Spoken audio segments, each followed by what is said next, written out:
अरे का कमी रहे हमरा प्यार में कि तू हमके छोड़ के जाइल चाहत बाड़ू। औकात मत भूला अपन, खाली प्यार से शौक पूरा ना होला। ओकरे खातिर दौलत और शोहरत चाहिए जवन की तोहरे पास नइखे। तू खाली प्रेमी बने लायक बाड़ा, पति बने लायक ना। ठीक बा, हम तोहके ना रोकब, लेकिन याद रखिया तू ई शरीर छोड़ के त जात बाड़ू, लेकिन दिल तोहरे पास ही रही।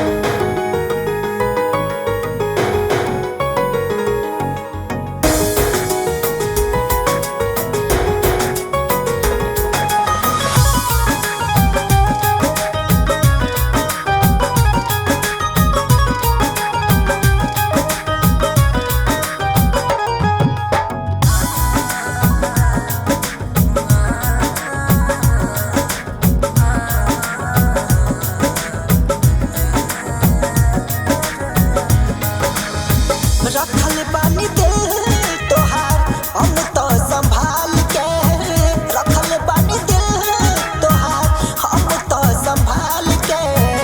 जान जान ले जा कर जैसे निकाल के, जान जान ले जा कर जैसे निकाल के।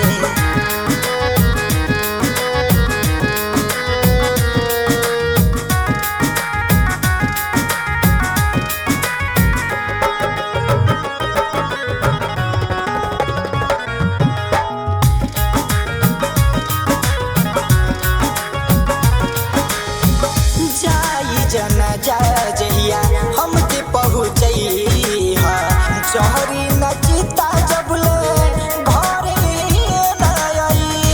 अर्थी जाई हमार तो देख के मुस्कुराई तू, कसम हमार बा तोहके आंसू मत बहैया तू।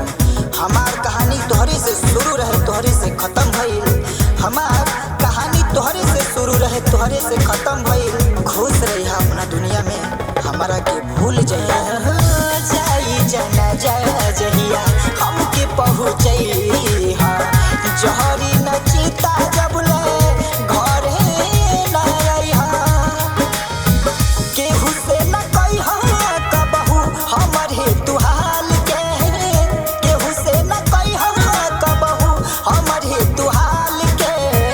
जान जान ले जा करे जैसे निकाल के, जान जान ले जा करे जैसे निकाल के।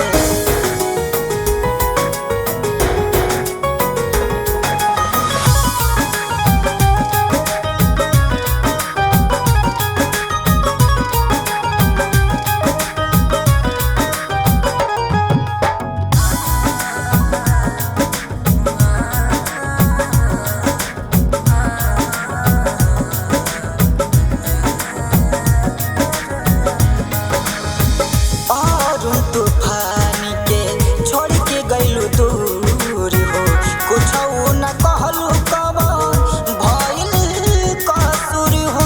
ये करे जा मर जाई त आखिरी दीदार कर लिहा, मर जाई त आखिरी दीदार कर लिहा।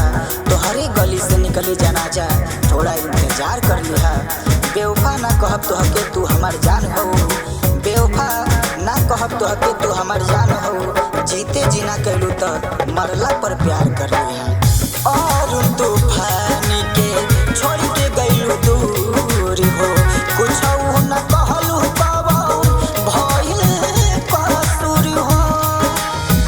अनिस कहे खुश रहिहा अपना ससुराल में, अनिस कहे खुश रहिहा अपना ससुराल में। जान जान ले जा करे जैसे निकाल के, जान जान ले जा करे जैसे